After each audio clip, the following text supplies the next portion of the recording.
quiero compartir con ustedes hoy esto que lleva por título Cuando la fe es puesta a prueba. ¿Ya? Quiero hacer algunas preguntas y quiero que me ayuden para tener cierta percepción levantando sus manos en respuesta a esto. ¿Hay alguien aquí a quien Dios le haya hablado alguna vez acerca de los planes que Él tiene para ti? Si alguna vez Dios te ha hablado acerca de sus planes sobre tu vida, te voy a pedir que puedas levantar tu mano. Dios habla y a Dios le encanta decirnos los planes que tiene para nosotros. Esto está en la Biblia, explicitado. Ahora, ¿hay alguien que todavía no vea que haya llegado a ese lugar del cual Dios le habló? ¿Alguien que Dios le habló, pero que todavía no se cumple completamente aquello que Dios te dijo? ¿Ya? Muchas veces, ¿cierto? Dios nos dice cosas bacanes. Y creo que es súper importante entender que el mensaje de Dios para sus hijos e hijas es transversal y universalmente cierto. ¿A qué me refiero con esto? Dios tiene planes increíbles para todos sus hijos e hijas. Él no tiene como cupos limitados. Levanta tu mano entre los primeros 400 y te doy un plan bacán. De lo contrario, lo que tocó. Él tiene planes buenos para todos nosotros, planes de bien, planes mejores que los que yo puedo articular para mí mismo, mucho mejores. Pero pasa que a veces encontramos un montón de dificultades para ver esos planes cumplidos sobre nuestra vida. Algunas de esas dificultades pueden ser que el proceso que implicaba llegar al lugar que Dios nos invitó era largo, implicaba mucho tiempo y entre medio nos desanimamos porque pasaron cosas. A veces parece como que los planes y las promesas de Dios sobre nosotros se ahogaron por las decisiones que nosotros mismos tomamos. Enchuecamos el camino con malas decisiones y llegamos a veces a un punto en el que pensamos incluso tirar la toalla y empezamos hasta a cuestionarnos si realmente lo que escuché en algún momento lo dijo Dios o no. Cuando uno está en un lugar y Dios te habla, puede ser algo súper simple y que para el que está al lado tuyo parezca genérico. Como que un versículo que todo el mundo se sabe fue dicho desde adelante o alguien que estaba al lado tuyo te lo dijo, pero para ti no hubo ninguna duda de que era Dios que te estaba hablando porque atravesó tu corazón y marcó un entendimiento súper claro de que Dios te estaba haciendo una invitación a través de esto. Y estaba soplando sus planes sobre tu vida. Pero el tiempo y las circunstancias o nuestras decisiones hacen que incluso a veces lleguemos a dudar de si realmente fue Dios. En el momento parece clarísimo. Y a veces Dios lo repite. Y cuando lo repite como que vuelve a venir un fuego a mi corazón y tengo la certeza otra vez. Pero pasa el tiempo, circunstancias, decisiones y vuelvo a dudar. ¿Será que Dios de verdad me dijo esto? ¿O será que las malas decisiones que tomé me apartaron tanto que llegué a un punto de no retorno? Llegué a un punto en que los planes de Dios sobre mi vida se ahogaron por completo y no tienen chance de volver a reflotar o a florecer. Entonces yo quisiera animarnos hoy con una historia de la Biblia respecto de cómo permanecer en las promesas de Dios cuando las circunstancias parecen ahogar mi fe. Esto no es la última respuesta de todas las formas de lograr esto, pero quiero aportar una perspectiva para que podamos permanecer en el camino de las promesas de Dios cuando las circunstancias parecen ahogar nuestra fe. Si esto fuera una pregunta, si esto fuese ¿cómo permanecer en el camino? Yo creo que la primera respuesta es, y es algo que quiero compartir porque tiene que ver con lo que yo entiendo que está pasando en la iglesia, que está pasando en mi vida, tiene que ver con permanecer tomando decisiones a partir de la verdad, aquello que está revelado en la palabra de Dios, aun cuando las circunstancias parezcan amenazar toda la estructura de lo que está pasando en mi vida. Dios me dijo que vaya para allá y parece como un camino hermoso, verde a ambos costados, con banquitas, flores, pajaritos, al más puro estilo Disney. Y voy maravillosamente contento porque veo en un momento que el lugar es hermoso el que Dios me está invitando, pero camino 8 pasos y se cae un árbol, se empieza a incendiar, se hace de noche, aparecen animales amenazantes y es el mismo camino, es la misma invitación, pero deja de parecer hermoso y parece algo que da miedo. Parece algo en lo que cuando había luz veía que había gente por otros caminos al lado y que iban todos hacia el mismo lugar, cada uno en su ruta, y cuando se hace de noche parece que voy solo y que en cualquier momento me matan. Pero es el mismo camino y tengo mucha claridad de que el camino que Dios preparó para mí, pero ahora da miedo porque parece que todo lo que se veía en un momento bonito ahora se ve feo y amenazante.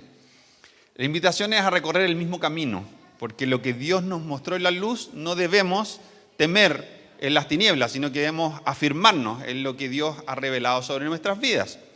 Jesús es confiable, por lo tanto va a haber momentos en los que yo voy a tener que como hablarle a mi alma y decir, atrévete a confiar en lo que Dios te dijo, aun cuando se te revuelva la guata en eso. Toma decisiones de vida que te lleven a la dirección de lo que Dios te ha dicho en los momentos incluso en que tengas duda de todo.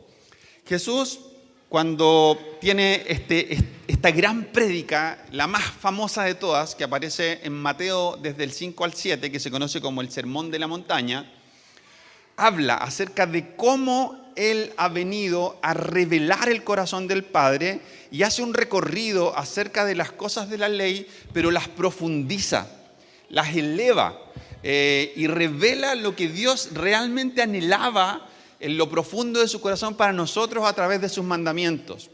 Y cuando termina, dice, aquellos que escuchan todo lo que yo he enseñado y las siguen, yo lo voy a comparar con la persona que construye su casa sobre una roca sólida, que aunque llueva a cántaros y suban las aguas de la inundación y los vientos golpeen contra esa casa, no se vendrá abajo porque está construida sobre un lecho de roca. Pero el que escucha las palabras y no las pone en práctica va a ser como una persona que construye su casa sobre la arena. Y cuando viene la inundación y las lluvias y las tormentas, la casa se desmorona porque su cimiento era frágil y su ruina llega a ser grande. Esto es una descripción que a veces solo la interpretamos desde el lado de la obediencia, como Jesús dijo todas estas cosas y ahora nos desafía a obedecer. Pero está describiendo algo que tiene todo que ver con circunstancias de vida que prueban nuestra fe. La Biblia está llena de referencias a la casa como un símbolo de nuestra vida. Nosotros somos la casa. Y cuando yo estoy desafiado a tomar decisiones sobre lo que Jesús ha dicho, pero luego veo que hay circunstancias que amenazan todo lo que Dios está diciendo, todo lo que está en la palabra de Dios acerca de mi vida, es un tema de fe. Es ver que todo lo que parece que estoy construyendo en Dios es amenazado porque la vida implica tormentas, lluvias, inundaciones. Es precisamente una manera súper gráfica de mostrarnos cómo es la vida cristiana y cómo es la vida en general inclusive. En la vida hay tormentas, hay inundaciones. Nunca la palabra de Dios dice que aquellos que han creído en Jesús van a estar exentos de eso y que nos va a ir bien en absolutamente todo y que todos nuestros negocios y relaciones van a ser como un modo automático en lo que todo funciona. Entonces, lo que Jesús está diciendo es que la obediencia es una declaración de fe, porque incluso cuando todo parezca amenazante, cuando todo parezca como atacar los cimientos incluso de la vida misma, si esos cimientos no están puestos en mí mismo, sino que están puestos en Dios, si no están puestos en cualquier otra cosa, sino en Dios, entonces mi vida va a resistir. Esta imagen implica cómo las circunstancias a nuestro alrededor son pruebas de fe.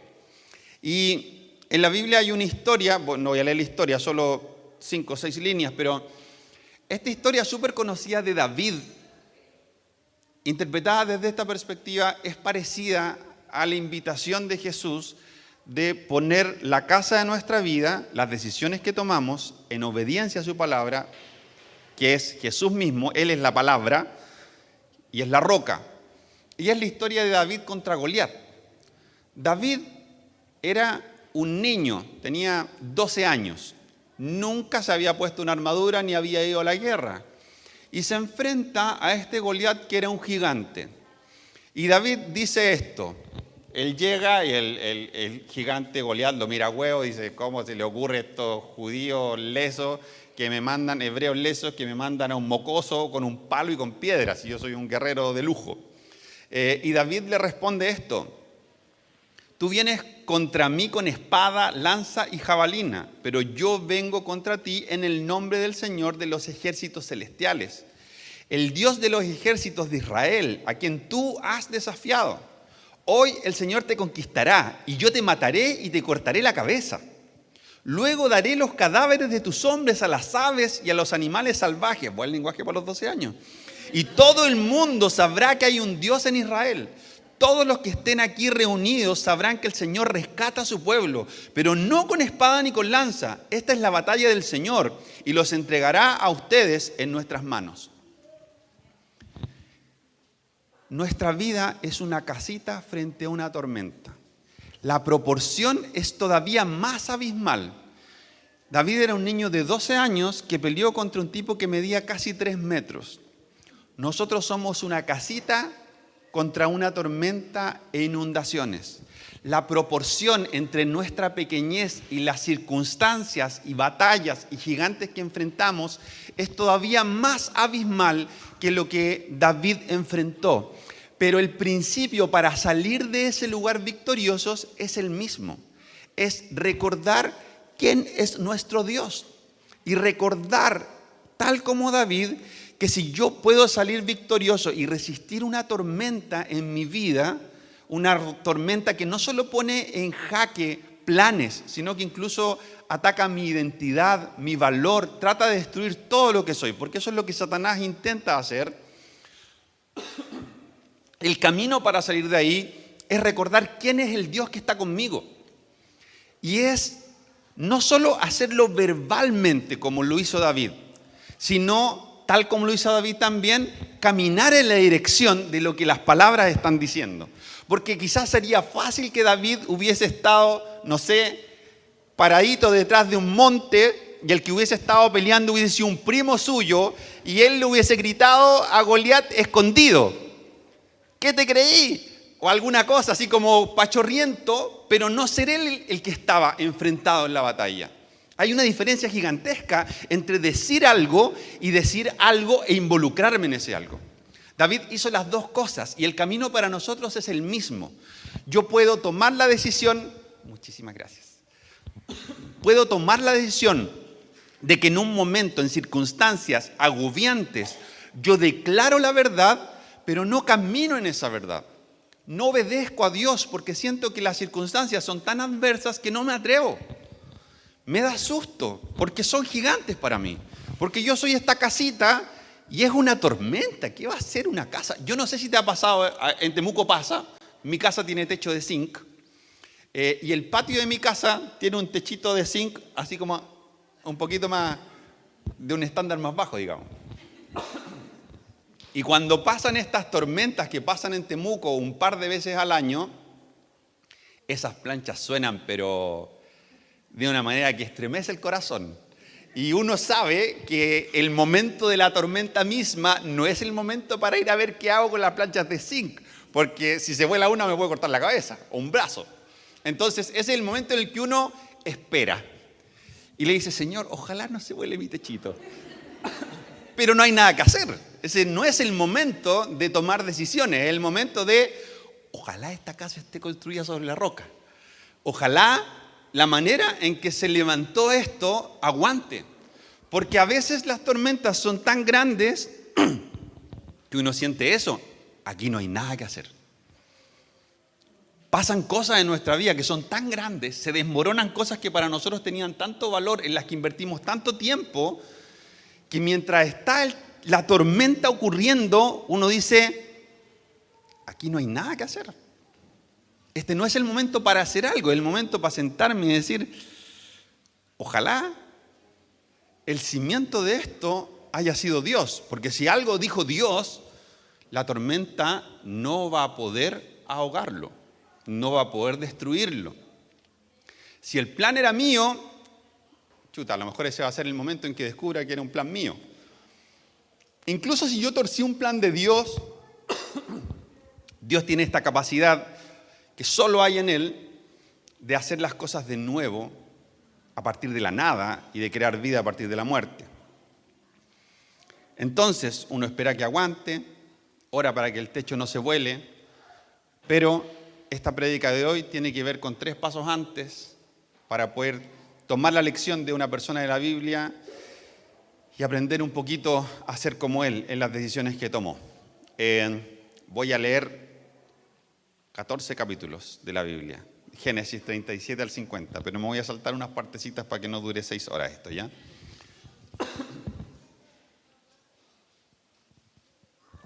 Esta es la historia de José, el patriarca, hijo de Jacob.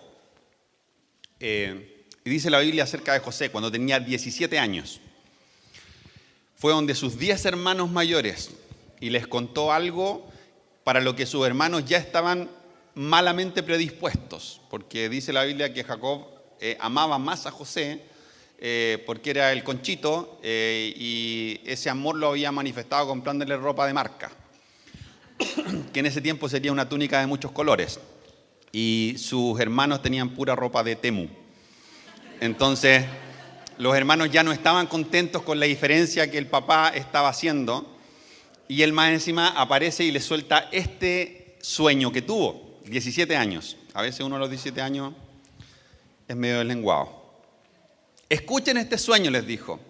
Resulta que estábamos en el campo atando gavillas de grano y de repente mi gavilla se levantó y las gavillas de ustedes se juntaron alrededor de la mía y se inclinaron ante ella. Fácil interpretación del sueño más encima. Sus hermanos respondieron, ¿así que crees que serás nuestro rey? ¿No es verdad? ¿De veras piensas que reinarás sobre nosotros? Así que lo odiaron aún más que por tener ropa de Temu, debido a sus sueños y a la forma en que los contaba. Al poco tiempo José tuvo otro sueño y se le ocurrió contarlo de nuevo. Este no es el momento que yo quiero que aprendamos de José, son los otros momentos de su vida. Le contó de nuevo a su hermano y les dijo, escuchen, tuve otro sueño. Les dijo, el sol, la luna y 11 estrellas se inclinaban ante mí. Esta vez le contó el sueño a su padre, además de a sus hermanos, pero su padre lo reprendió. ¿Qué clase de sueño es ese?, le preguntó. ¿Acaso tu madre y tus hermanos y yo llegaremos a postrarnos delante de ti? Esto preparó el camino precisamente para que el odio creciente de sus hermanos los llevaran a ellos a tomar una decisión en contra de la vida de José. Y planearon matarlo. Y el mayor de los hermanos como que dijo, chuta, esto no puede ser, yo tengo que ver cómo lo rescato. Él igual lo odiaba, pero no quería ofender a su padre. Y trató de pensar en una manera de no matarlo, pensando que podía rescatarlo. Y al final hubo como 2 hermanos que estuvieran a medias. Finalmente lo vendieron como esclavo. Maravillosa solución. Dice Génesis 37, 27 y 28. En lugar de hacerle daño, vendámoslo a esos mercaderes ismaelitas. Después de todo, es nuestro hermano, de nuestra misma sangre. Así que sus hermanos estuvieron de acuerdo. Entonces, cuando se acercaron los ismaelitas, que eran mercaderes madianitas, los hermanos de José lo sacaron de la cisterna donde lo habían metido y se lo vendieron por 20 monedas de plata. Y los mercaderes lo llevaron a Egipto. Dios le había dado estos sueños a José. Era Dios revelando sus planes para él. Voy a hacer cosas increíbles en tu vida. Él reveló los planes al tiro, públicamente, con una audiencia que tal vez no era la mejor. Pero pasa este acto traumático. Sus propios hermanos deciden matarlo y finalmente se concreta, se materializa el que lo venden como esclavo. Y él llega a Egipto y es esclavo de esta persona. Dice, cuando los mercaderes ismaelitas llevaron a José a Egipto, lo vendieron a Potifar, un oficial egipcio. Potifar era capitán de la guardia del faraón, rey de Egipto. El Señor estaba con José, por eso tenía éxito en todo mientras servía en la casa de su amo egipcio. Potifar lo notó y se dio cuenta de que el Señor estaba con José y le daba éxito en todo lo que hacía. Eso agradó a Potifar, quien pronto nombró a José su asistente personal, lo puso a cargo de toda su casa y de todas sus posesiones. Uno lee que José era un tipo bendecido porque portaba la marca de los planes de Dios sobre su vida. Y cada vez que venían circunstancias horrorosas, el tipo como que volvía a florecer. Yo me imagino, esto es imaginación, pero tiene mucho sentido con la historia, que José tiene que haber sido un tipo que nunca perdió el gozo. Porque la gente lo veía y decía, Dios está con este compadre, todo lo que toca se multiplica, todo lo que toca florece. Pero era un esclavo. Pasó de ser el hijo favorito a ser un esclavo. Y en la esclavitud la gente podía ver que era un tipo tan especial, tan marcado por el favor de Dios, que le confiaban todas sus cosas. Pero era un esclavo. Y como esclavo se volvió un tipo profundamente confiable. Pero la historia no termina ahí. Dice que la esposa de Potifar lo encontró encachado este José, profundamente encachado. Y quiso seducirlo. Y José se resistió una y otra vez hasta que hubo un momento en que quedaron solos y la mujer se abalanzó delante de él. Parece que era irresistible este José. Y él, dice la historia, muchos sacan historias a partir de esta mención, pero dice la historia que salió corriendo pilucho. Y algunos dicen, este José de los trigos tan limpios no era, porque cómo lo empilucharon, si eso no es algo que pase así. Entonces, lo que la historia dice es que José preservó su pureza y la honra a este tipo que era su amo, Potifar, y arrancó antes de meterse con la esposa de él. Pero la esposa, como estaban los dos solos, se quedó con la ropa de él y lo acusó de que él había intentado violarla. La historia sigue y dice esto. Potifar se enfureció cuando lo oyó, obvio, si era su esposa la que le estaba diciendo esto, acerca de cómo José le había tratado a su esposa. Entonces agarró a José y lo metió a la cárcel donde estaban los presos del rey. José quedó allí, pero el Señor estaba con José en la cárcel y le mostró su fiel amor. El Señor hizo que José fuera el preferido del encargado de la cárcel. Poco después, el director puso a José a cargo de los demás presos y de todo lo que ocurría en la cárcel. El encargado no tenía de qué preocuparse porque José se ocupaba de todo. El Señor estaba con él y lo prosperaba en todo lo que hacía. José era un favorecido de Dios. Donde lo pusieras, el compadre le iba bien. Era encachado. Era un hombre que finalmente los hermanos no tenían ninguna alternativa. El problema no era Jacob. El problema es que el tipo era el favorito de Dios. Donde iba, todo el mundo veía que este tipo era extremadamente especial. Y nuevamente se ve el favor de Dios sobre su vida. Pero ahora es un esclavo preso. O sea, una y otra vez aparece este interludio intercalado que hace referencia a que este tipo era el favorito de Dios. Era profundamente amado por Dios, marcado con el favor de Dios, y sin embargo le está yendo cada vez peor, pero vuelve a florecer.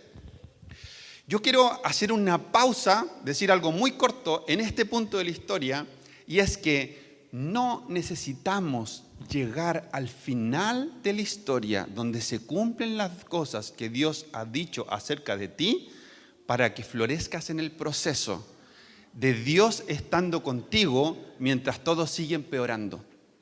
Eso marca una vida. Porque si todos nos enfocamos solamente al lugar a donde Dios nos quiere llevar, nuestra tierra prometida, el cumplimiento de sus promesas, y no nos damos cuenta de que una columna de fuego y una nube van delante de nosotros, que es Dios mismo acampando alrededor de nuestra vida, perdemos la perspectiva de dónde está el valor más extraordinario de esta historia. Porque la historia de la salvación empieza con los seres humanos teniendo una relación de intimidad con Dios y termina en el cielo teniendo una relación de intimidad con Dios. Ese es el principio y el fin. Muchas veces no nos damos cuenta de que en el camino Dios está con nosotros y esa es nuestra meta. Pero Dios nos dice cosas porque nos hizo a todos distintos y ama tener planes particulares para mostrarnos cuán especiales somos a sus ojos. Cada uno de nosotros en nuestras diferencias, pero a veces eso nos confunde y ponemos lo que Dios nos ha dicho y cómo nos ha mostrado sus planes para nosotros como algo más importante que su presencia en nuestras vidas. Y el cristianismo tiene esta cosa rara de que cuando yo conozco a Jesús, he llegado a la cima de lo que se puede aspirar en la vida. Conocer a Jesús es todo. Conocer a Jesús es nuestro destino, es nuestro norte, es nuestra identidad, es nuestro valor, es nuestra herencia, es nuestro propósito. Todo lo que anhela nuestra alma encuentra su plena satisfacción en el conocimiento de Cristo. Pero muchas veces vivimos en la amargura de no ver las promesas de Dios cumplidas sobre nuestra vida porque no somos capaces de ver que Él va caminando con nosotros. Yo te animo a que parte de tus oraciones permanentes sea que tus ojos sean abiertos para ver a Dios caminando contigo en los procesos. Porque esa es la mayor aspiración a la que podemos aspirar. Estando en esta cárcel, de peor en peor, pero locamente floreciendo José una y otra vez, se encuentra con dos funcionarios del faraón, un panadero y un copero, personas de confianza que se relacionan con el faraón. Y faraón en un día de enojo, porque era el rey, los tiró a los dos a la cárcel. Y ambos tuvieron sueños. Y los dos estaban demacrados, porque los sueños eran como fuertes y no sabían qué significaban, pero sospechaban que algo significaban. Entonces José los vio en la cárcel y les dice, ¿por qué se ven tan preocupados hoy? Anoche los dos tuvimos sueños, contestaron ellos, pero nadie puede decirnos lo que significan. La interpretación de los sueños es asunto de Dios, respondió José. Vamos, cuéntenme lo que soñaron. Nuevamente José tiene esta claridad de que Dios es el que tiene el control y el conocimiento de las cosas. Y estas dos personas le cuentan sus sueños y José valientemente les da el significado. Y para uno significa que iba a ser asesinado y para el otro significa que iba a ser restituido en su función. Entonces José le dijo al que iba a ser restituido en su función, cuando seas restituido, acuérdate de mí. ¿Y qué pasó? Le pasó a José algo que se llama el pago de Chile. Así se llama. Y es que, siendo restituido en su función, este hombre se olvidó por completo de José. Y que le haya interpretado el sueño valió nada. Entonces, pasaron 2 años. Y después de estos 2 años, Génesis 41 dice, finalmente el jefe de los coperos del rey, este hombre a quien José le había interpretado un sueño y que había sido restituido en su función, se acordó y dijo, hoy he recordado mi falla, le dijo al faraón.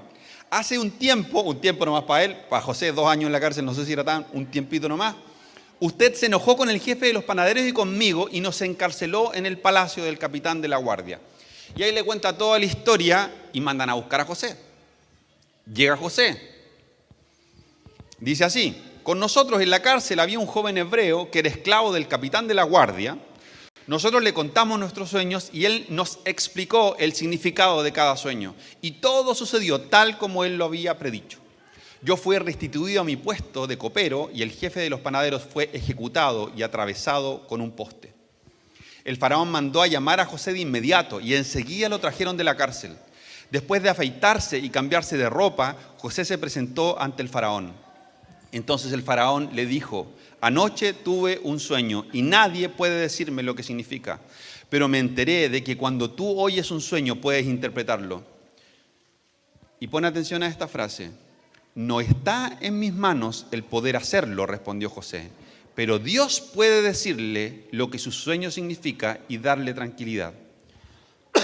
Entonces el faraón le contó su sueño y José se lo interpretó. Esto puede pasar inadvertido, pero han pasado 13 años desde que José tuvo el sueño que le contó a sus hermanos. Eso ocurrió cuando tenía 17 años, lo dice el capítulo 37. Y el capítulo 41 dice que tenía 30 años cuando Faraón lo ascendió a ser el segundo de todo el reino. Pero en los últimos 2 años, no solo José ha florecido una y otra vez, siendo prosperado en lo que hacía, primero teniendo sueños extraordinarios, después siendo un esclavo y después siendo un esclavo preso. Pero él es excelente en lo que hace una y otra vez. Y aquí está el favor de Dios, pero también está cómo las decisiones de José se conectaban con lo de Dios. Pues no podemos quitar el elemento humano de José de esta historia. José decidía recordarle a su alma una y otra vez que su Dios estaba con él. Y eso se ve manifestado en que 2 años antes le dijo a estas 2 personas: a Dios le pertenece el poder para revelar los sueños. Y estos tipos que se olvidaron de él y lo dejaron podrirse todavía más en la condición horrible en la que estaba, termina el copero mandándolo a llamar por mandato de Faraón, y su declaración de fe acerca de quién es Dios no ha cambiado. Sus circunstancias cambiaron profundamente y fueron de mal en peor. Su historia comenzó con un sueño y luego fue marcada por sueños a través del tiempo. Y el primero de sus sueños marcaba su destino. Y todas sus circunstancias fueron en la dirección opuesta a lo que se supone que iba a ser su destino. ¿Cómo puede ser, Señor, que tengas este supuesto plan tan extraordinario para mí si pasé de ser el favorito de mi casa a ser un esclavo? Algo pasó en la relación de José y las conversaciones de él con Dios que volvió a experimentar aliento. Y luego su situación empeora otra vez, injustamente. Y algo pasa que este José probablemente dijo: pero ¿cómo puede ser, Señor, que me dijiste que ese era mi destino, algo tan espectacular, que tus planes para mí eran tan maravillosos a través de un sueño, y ahora estoy todavía peor? O sea, estuve en la B y te busqué, infundiste aliento a mi corazón, me levanté, volví a tener esperanza, y ahora parece que te estás burlando de mí. Me está yendo peor. Me está yendo peor que ser un esclavo. ¿Cómo se levanta este tipo de estas circunstancias? Estamos hablando de años. No estamos hablando de un rato, de una mala racha, estamos hablando de años. Pero ni siquiera de cualquier año. Estamos hablando desde la adolescencia, donde el tipo recién estaba cristalizándose su personalidad y su identidad, hasta el principio de su adultez. Toda su vida adulta era esclavitud y cárcel. Y hay una oportunidad para dar un testimonio de Dios, y este tipo muestra que sigue confiando en el Dios que confió a los 17 años. Y dice: a Dios le pertenece el interpretar los sueños. ¿Cómo este tipo, cuyo sueño no se estaba cumpliendo ni remotamente, tenía la convicción de que Dios interpreta sueños y su sueño no estaba por ningún lado manifestándose? Pero lo hace y se cumple lo que Dios dice. Pero su circunstancia vuelve a empeorar porque es 2 años tirado. Y cuando le invitan, vuelve a decir lo mismo. Algo pasó en el corazón de este tipo que por 13 años, yéndole mal y peor, mantuvo la misma perspectiva de Dios una y otra vez. Y esto para mí es cómo la vida de una persona concreta ilustra esta misma idea de construir nuestra casa sobre la roca, recordando a través de cultivar una intimidad con Dios, quién es Él todo el tiempo, para que en las distintas circunstancias, quién es Él no cambie para mí, porque Él no cambia. Existe esta parábola de los talentos, donde Dios le da una cantidad a uno, otro y otro. Y el primero los multiplica, el segundo los multiplica, y el tercero, que no quiso hacer nada, los esconde. Y cuando vuelve el Señor de esta parábola,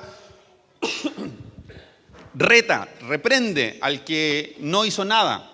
Y el que no hizo nada distorsiona su visión de su Señor. Y dice: como tú eres un tipo duro, que le gusta cosechar donde no sembró, yo tuve miedo. Entonces mejor escondí lo que me pasaste. ¿Por qué? Porque cuando yo me desconecto de Dios y en mis malas decisiones me escondo de Él, me lleno de miedo, dejo que el miedo me lleve a tomar decisiones y tomo decisiones sobre la base del miedo como motivación, eso distorsiona la revelación que tengo de Dios. Le termino echando la culpa a Él de que las cosas en mi vida fracasen. Pero cuando yo mantengo una intimidad con Dios a través del tiempo, aunque las circunstancias sean malas, y en esa intimidad Él me vuelve a decir, Claudio, yo estoy contigo. Todo se está desmoronando, pero yo estoy contigo. Mi palabra sobre tu vida es fiel. Yo soy confiable, soy fiel y verdadero. Entregué a Jesús por tu vida, porque te amo. ¿Crees que no voy a cumplir las otras cosas que te he dicho? Si Dios ha soplado verdades sobre tu vida que marcan tu futuro, ¿tú crees que el mismo Dios que entregó a su Hijo amado, que valía más que todo el universo, no va a cumplir porque te ama poco o porque es relativo a su poder?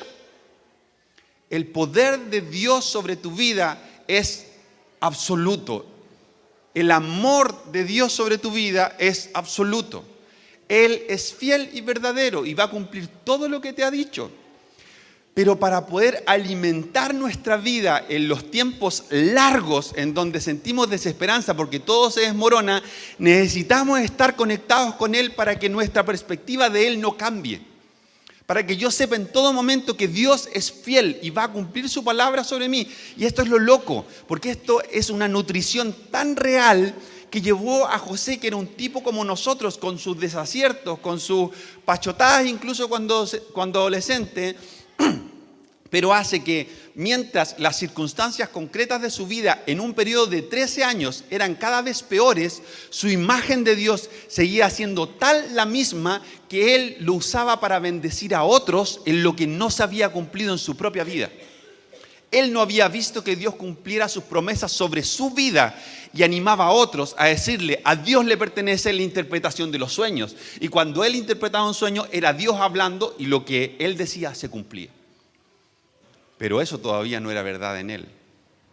Y entonces, recién entonces, cuando Faraón escucha la interpretación de José del sueño, dice, ¿a quién más podríamos encontrar con tanta sabiduría de parte de Dios para ponerlo a cargo de administrar todo lo que va a pasar en los próximos 14 años, como tú dices que este sueño significa y anuncia lo que va a suceder? Entonces Dios pone a José en el segundo lugar inmediatamente después de Faraón, y esto se traduce en que José es usado para salvar al mundo conocido y al pueblo de Israel completo de una hambruna que se prolongó por 7 años. Y fue tanto el favor de Dios sobre José que esto se tradujo en que Faraón llegó a experimentar una riqueza que nunca antes había experimentado, porque en José había un administrador que superaba cualquier posibilidad de fructificación en el contexto netamente humano. Y esto llevó a que, buscando arrancar del hambre, sus hermanos vinieran y se postraran delante de él a los 30 años, tal como Dios le había mostrado cuando él tenía 17 años. Pero en el proceso, José tomó la decisión de construir su vida sobre la roca, de caminar en lo que Dios había dicho acerca de él y declararlo y alinearse con eso, tal como David declaró quién era Dios en su vida y avanzó hacia el frente de la batalla porque sabía que Dios era de carácter inalterable y suficientemente poderoso para librar a una nación. José declaró una y otra vez, Dios es quien interpreta los sueños y los sueños que vienen de Dios se cumplen. Aunque yo no he visto todavía que se cumplan en mi vida, puedo decir con fe que Él cumplirá su propósito en mí. Y de la misma manera lo va a cumplir en ti.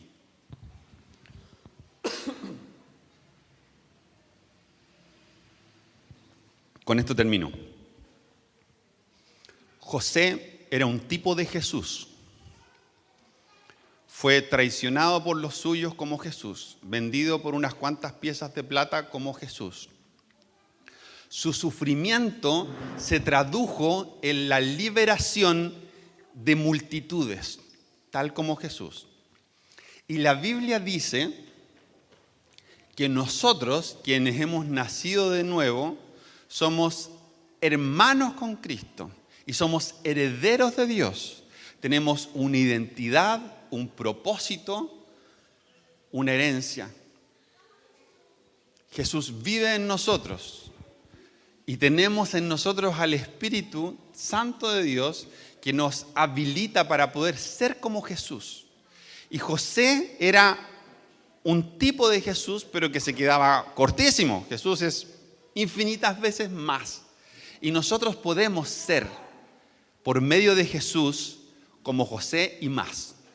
¿Por qué te digo esto? Porque podemos quedarnos con la historia de que no, pues este tipo es un héroe en la Biblia. ¿Quién va a tener el aguante de pasar una calamidad tras otra? El tema es precisamente ese. No se trata de ti ni de mí. Se trata del Dios que camina con nosotros.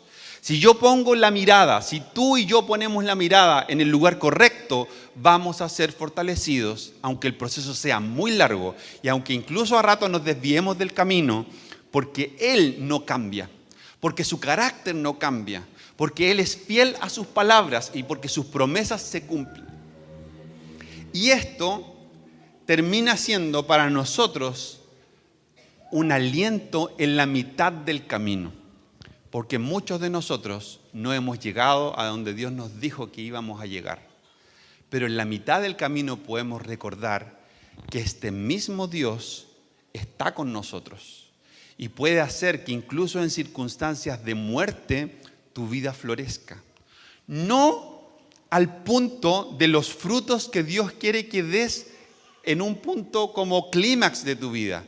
Pero dado que Él está contigo, puedes florecer en la mitad del camino, en tiempos de muerte, en tiempos de esclavitud, en tiempos de cárcel. La gente puede ver que Jesús está en ti. Y eso puede hacer que no solamente vean que tú multiplicas cosas, sino que en ti hay un gozo que no se entiende.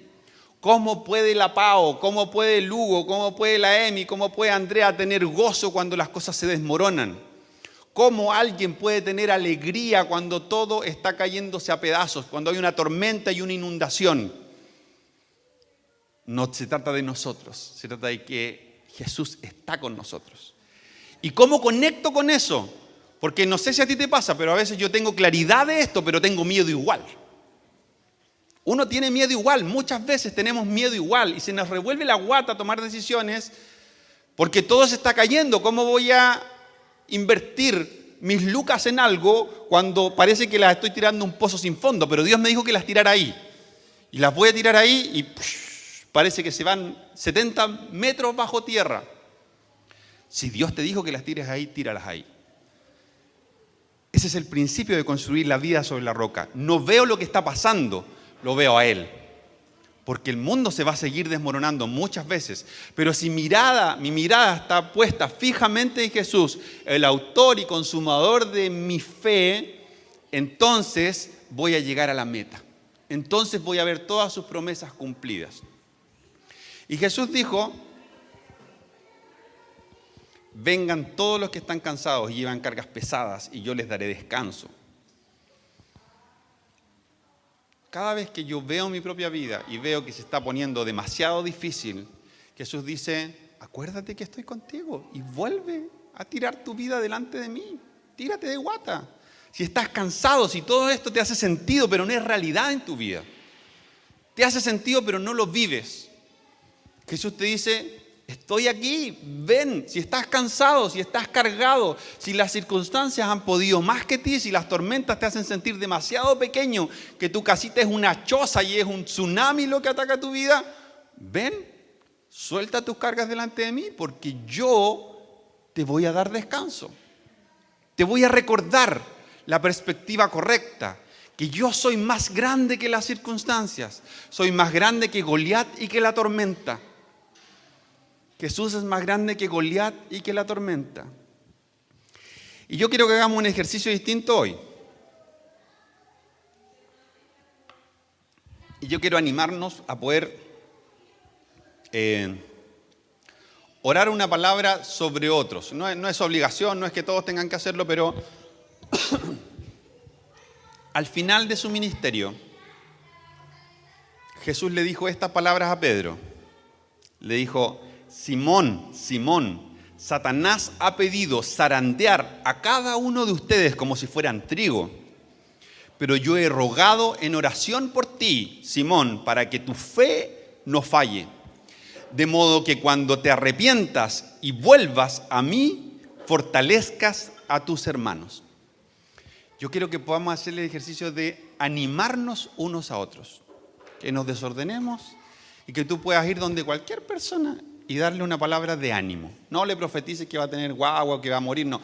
A darle una palabra de ánimo, una palabra de aliento. La Biblia dice que la profecía es para consolar, para animar y para edificar. Yo quiero que hoy podamos animarnos, teniendo esto como trasfondo. Decirle, Diego, Dios va a cumplir su propósito en tu vida. Y aunque en momentos parece que todo se pueda derrumbar y que parezca imposible, Dios va a cumplir, amigo, todo lo que ha dicho en tu vida. Y vamos a decir esto. Satanás incluso ha pedido estremecerte para que te caigas. Pero yo me uno a la oración de Jesús para que tu fe no decaiga y para que puedas ver el rostro de Dios en la circunstancia que sea que te encuentres y que luego puedas animar a otros. Hoy vamos a hacer eso, vamos a animar a otros. Así que tomemos unos minutos para esto, seamos prudentes, no es para que le impongas manos a alguien y se caiga, o no, es una palabra de aliento, pero con entendimiento, con amor. Párate y anda donde cualquier persona, pero ora primero a Dios en tu corazón y Señor, ¿a quién quieres que anime? Al principio decía, Dios habla y a veces lo que para mí puede ser algo muy sencillo, el versículo que más me gusta, un versículo que en un momento trajo ánimo a mi vida, que revitalizó un aspecto de mi corazón, simplemente voy y se lo comparto a otro. Mira, esto animó mi vida y quiero compartirlo contigo. Puede parecer un acto muy natural, pero para el otro, si es Dios el que está en esas palabras, va a ser sobrenatural. Así que vamos a hacer esto. Yo voy a hacer una oración sencilla para que esto lo podamos hacer con entendimiento y el Espíritu de Dios esté en esta acción. Si no se te ocurre nada, nadie te va a mirar feo, no te preocupes. Puedes estar en tu asiento tranquilo o tranquila, pero ora a Dios y pídele que te dé una palabra de ánimo para otro. Y vamos a hacer este ejercicio de animarnos unos a otros. Si es un versículo, si es una palabra sencilla, si es un testimonio breve, que sea algo corto, pero que puedas compartir con otro, invitando a Dios a este espacio para que Dios nos hable y nos recuerde que Él va a cumplir su propósito en ti. Sus planes los va a cumplir. Podemos desordenarnos.